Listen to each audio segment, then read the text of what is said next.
Po jemi me Vedat Murisin, me yllin ton që ka kontribu shumë që Kosova tjetë këto.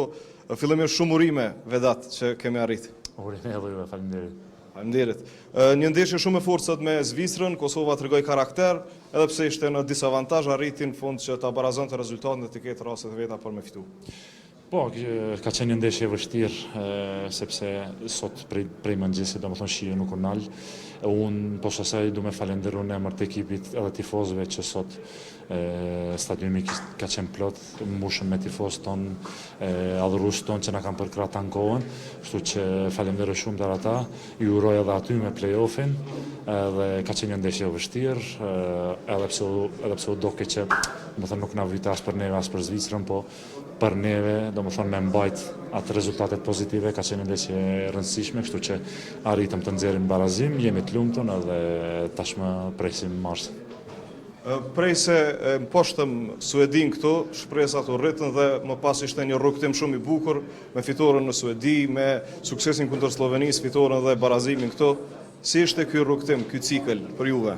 Besoj që humja e thellë kundër Zvicrës na kfilli pak, them se ashtu, sepse pas lojës dytë kur erdhëm me Suedin këtu patjetër dhe kemë ndruar edhe taktikën edhe mentalitetin, edhe më me rëndësi është që ekipi e pa qartësisht që nëse vazhdojmë kështu të luftojmë, mund të arrijmë sukses në çdo aspekt edhe kundër çdo ekipit. Edhe ashtu ndodhi, kështu që për ne besoj me kryer këtë kampanjë në vendin e dytë që na çon play-off, është një sukses historik, jashtëzakonisht i madh, dhe shpresoj mos të ndalemi këtu.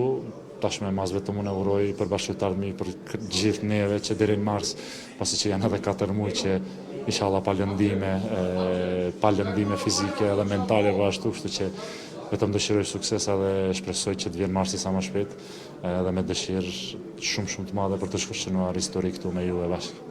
Uroj se tjetë ashtu. Edhe një pyetje për fund, Vedat, herën e kaluar keni deklaru këtu që Fisnik Aslani dhe Albion Ramani do të jenë njerëz që do të bëjnë që emri juaj të harrohet. Emri juaj asesi nuk do të harrohet, është emër i përhershëm, keni dhënë kontribut shumë të madh për Dardanët, për vendin tonë, për shtetin, për futbollin, por si po i sheh këta dy djem tri që tani edhe po të ndihmojnë shumë në sulm, Fisniku shënoi Albioni me kontributin e tij.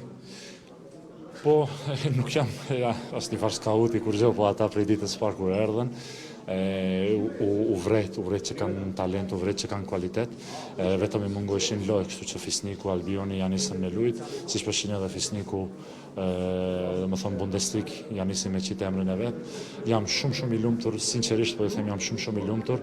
Nuk po më intereson me startu, me lujt, me shënu gola, sepse jemi tu fol për kombëtare. Kishte me qenë ekip, ndoshta kisha fol më ndryshe. Po pasi që është çështje kombëtare, nuk po më intereson, seriozisht po ju them sinqerisht. Unë dëshiroj shumë suksese, se edhe prapë përsëris Fisniku edhe Albioni bashkë këta dy, jo vetëm njëri për tyne, po bashkë këta dy kanë me kaluar dhe kanë me bëjë emrin tim që të harrohet kombëtare, me gola, me paraqitje, me krejt. Inshallah shumë sukses aty. Nëse do të jetë ashtu, atëherë ne do të shkojmë në Europianën botërore gjithmonë. Gjithsesi, shpresoj ashtu. Uroj që si vjet të shkojmë në botërore, më pas kemi kohë për tjerat. Gjithashtu, faleminderit. Shumë respekt. Faleminderit.